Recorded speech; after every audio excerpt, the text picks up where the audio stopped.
What if I told you that just 20 minutes of meditation a day could literally reshape your brain? That ancient spiritual practices don't just calm your mind, but actually transform the very structure of your most important organ. Sounds mystical, right? But this is pure science. Today we're diving into one of the most fascinating findings in modern neuroscience: how spirituality activates neuroplasticity and rewires the brain in measurable, life-changing ways. Let's start simple.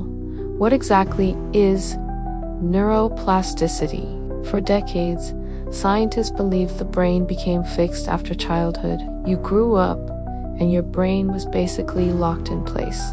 That turned out to be completely wrong. Neuroplasticity is the brain's lifelong ability to rewire itself, forming new connections, strengthening pathways, and even changing its physical structure.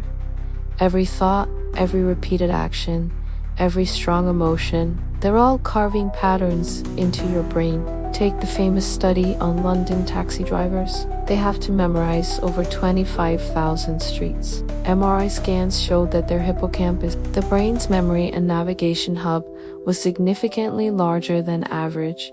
Learning guitar, more connections, studying a new language, more pathways, and when it comes to spiritual practices, the effects go even deeper. When we say spirituality, we're not just talking about organized religion. We're talking about practices like meditation, mindfulness, contemplative prayer, gratitude rituals, and transcendent experiences of connection. And here's the fascinating part. These practices aren't about wishful thinking. They repeatedly and powerfully activate specific brain circuits. Science has been paying attention. Let's look at a few findings. Our brains are wired with a negativity bias. It's evolutionary. Focusing on threats kept our ancestors alive. But today, that bias fuels anxiety, depression, and chronic pessimism. A study by Rusboom in 2014 found that spiritual practices rebalance this bias. They calm the amygdala, the fear center, while strengthening the prefrontal cortex, the part of the brain responsible for wisdom, focus, and so. Then there are the structural changes. Valenti Barroso used neuroimaging in 2014 to study long-term meditators. The results showed thicker gray matter in the prefrontal cortex.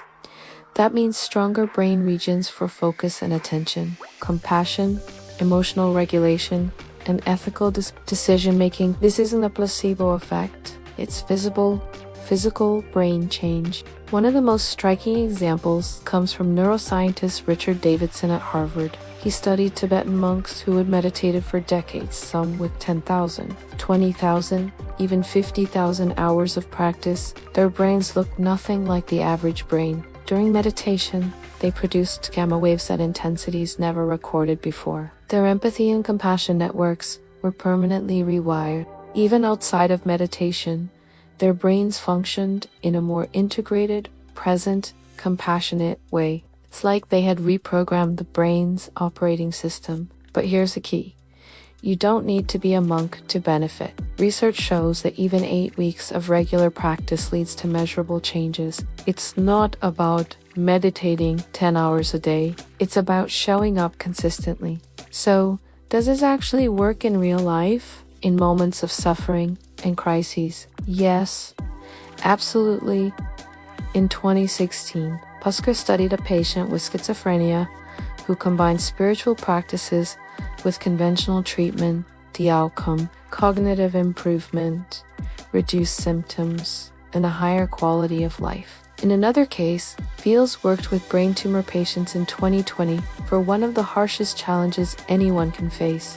Spiritual care helps them reframe their sense of purpose, process the fear of death, and find peace. On a neurological level, it activated emotional neuroplasticity, literally creating new brain pathways for resilience. Today, spiritual practices are part of programs for stress reduction, anxiety treatment, cognitive rehab, and PTSD recovery for veterans. Not as a substitute for medicine, but as a powerful complement. Let's do a quick brain tour. Here's where the transformation happens. First, the prefrontal cortex, the brain's CEO, which strengthens focus and decision-making. Next is the inferior cingulate cortex, the hub for empathy and emotional regulation, which becomes more active with compassion practices. Then you have the amygdala, the fear center. Spirituality reduces its reactivity, leading to less anxiety and stress. The hippocampus, responsible for learning and memory, grows stronger, improving clarity. And finally, the inferior parietal lobe, tied to our sense of self, quiets down during deep meditation, leading to a feeling of connection with something greater. All of this is measurable, replicable, and scientific. Alright, so how can you bring this into your own life?